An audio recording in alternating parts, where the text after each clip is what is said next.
Buenas tardes, profesor. Buenas tardes, compañeros. Mi nombre es Gianfranco Darro López Aguilera, estudiante de la Universidad Andina del Cusco, filial Puerto Maldonado, de la Facultad de Derechos y Ciencias Políticas. El tema que voy a exponer es la ética y la función pública. Para comenzar con la exposición, ¿qué es la corrupción en la función pública? Es un fenómeno que afecta la gobernabilidad del país, la confianza en las instituciones y los derechos de las personas. Además, tiene diferentes manifestaciones y podemos verlo social, político y económico. ¿Qué es la corrupción en sí? La corrupción es el mal uso del poder público o privado para así obtener un beneficio propio, ya sea económico, no económico, para así también sacar ventaja, ¿no? Ya sea directa o indirecta, por agentes públicos, privados o ciudadanos, vulnerando principios y deberes éticos, normas y derechos fundamentales. Ahora pasamos, ¿cuáles son las causas de la corrupción? Tenemos la mala distribución política del poder en la administración pública, no existe un ejercicio transparente, tenemos la falta de conciencia social, también tenemos el desconocimiento de lo que es legal o ilegal. También tenemos la falta de valores ética y moral, la impunidad en los actos de corrupción, poca eficiencia en la administración pública, excesivo poder discrecional del funcionario público, ambición y por último tenemos la codicia. Ahora pasamos al código de ética. El código de ética es un instrumento normativo que regula los principios, deberes y prohibiciones éticos que deben regir en la función pública. Incluso ellos están obligados a cumplir con el código de ética que está conformado en el artículo 1 de la ley número 27815, la ley del código de ética de la función pública. ¿Qué efectos tiene la corrupción? Tiene tres aspectos, que es en el ámbito político, en el ámbito económico y lo social.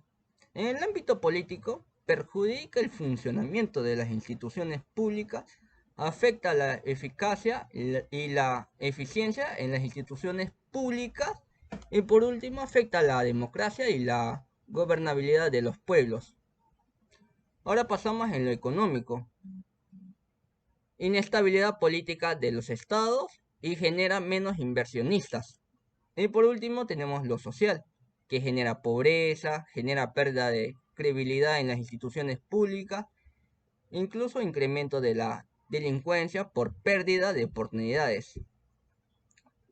Ahora pasamos a los principios de la función pública, que tenemos 8.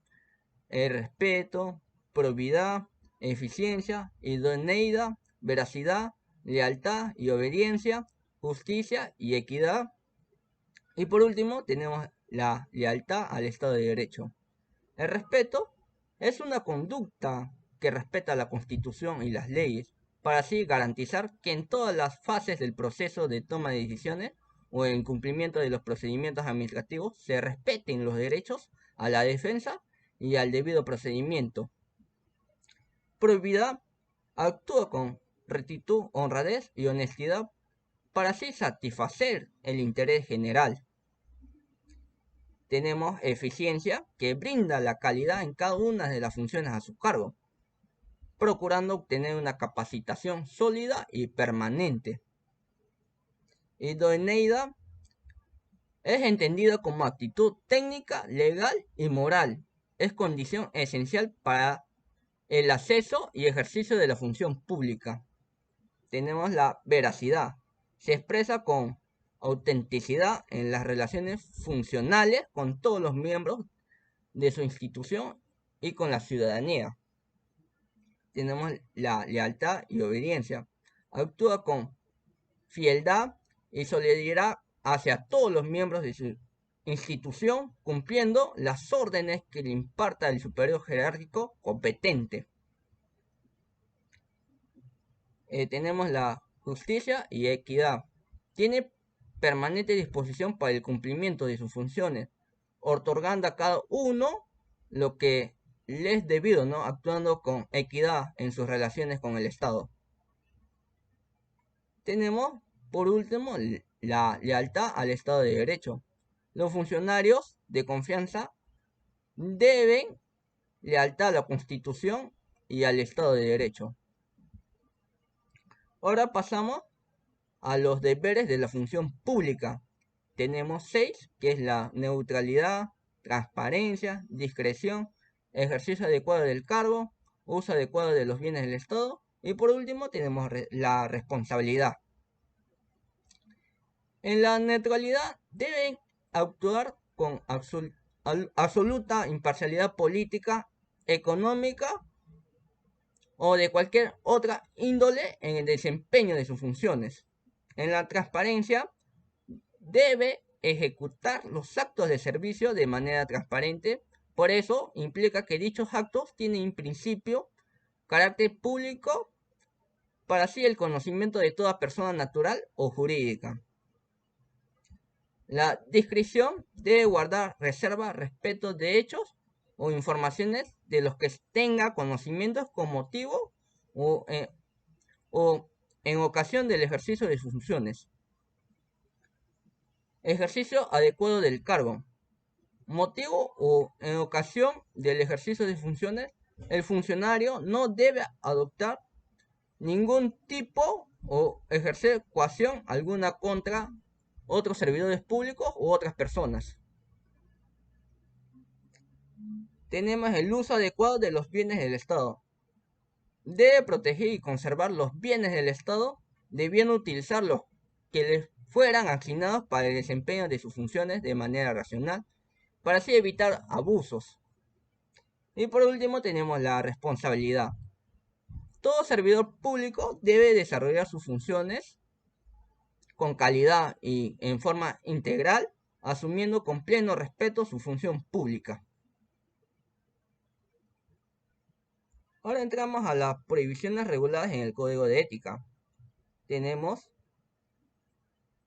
5, que es mantener interés de conflicto, obtener ventajas indebidas, realizar actividades de político, hacer mal uso de información privilegiada y por último tenemos presionar, amenazar o acusar. El primero nos habla sobre mantener interés de conflicto. Es mantener o aceptar situaciones o relaciones en cuyo contexto sus intereses personales, laborales, económicos o financieros pudieran estar en conflicto con el cumplimiento de los deberes y funciones a su cargo. Ahora tenemos obtener ventajas indebidas. Obtener o procurar beneficios o ventajas indebidas para sí o para otro mediante el uso de su cargo, autoridad, influencia o apariencia de influencia. Realizar actividades de proselitismo político. Realizar actividades de proselitismo político a través de la utilización de sus funciones o por medio de la utilización de infraestructura, bienes o recursos públicos, ya sea a favor o en contra de partidos o organizaciones políticos o candidatos. Hacer mal uso de información privilegiada, participar en transacciones u operaciones financieras utilizando información privilegiada de la entidad a la que pertenece o que pudiera tener acceso a ella por su condición o ejercicio del cargo que desempeña. Presionar, amenazar o acosar. Amenazas o acoso sexual con otros servidores públicos o subordinados que pueden afectar la dignidad de la persona o inducir a la realización de acciones dolosas. Y por último, tenemos las sanciones por infringir los principios, deberes y prohibiciones del Código de Ética. En ese sentido, si el funcionario o servidor público infringe los principios, deberes y prohibiciones del Código de Ética, será pasible de las siguientes sanciones. Tenemos las sanciones impuestas por la entidad, que es las sanciones por faltas disciplinarias para aquellos que se encuentran comprendidos en los alcances de la Ley de Servicio Civil, son las siguientes: amonestación verbal o escrita, suspensión sin goce de remuneración desde un día hasta por 12 meses. Destitución, inhabilitación automática por un plazo de 5 años calendario. Y tenemos las sanciones impuestos por la Contraloría General de la República. El Código de Ética también podrá sancionar la Contraloría General cuando éstas sean determinadas a través de su informe de auditoría. Tenemos tipos de sanciones: inhabilitación y suspensión temporal. Inhabilitación comprende la pérdida de la capacidad legal para el desempeño de funciones, cargos o comisiones que representen el ejercicio de la función pública por parte del administrado sancionado. En suspensión temporal comprende la separación del cargo y la suspensión del goce de remuneraciones, compensaciones o beneficios de cualquier naturaleza. Y por último, escala de sanciones.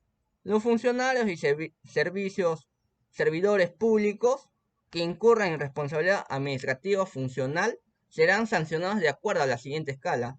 La infracción grave se sanciona con suspensión temporal en el ejercicio de las funciones no menor de 30 días calendario y hasta 360 días calendario, o inhabilitación para el ejercicio de la función pública, no menor de 1 ni mayor de 2 años. La infracción muy grave se sanciona con inhabilitación para el ejercicio de la función pública, no menor de 2 ni mayor de 5 años.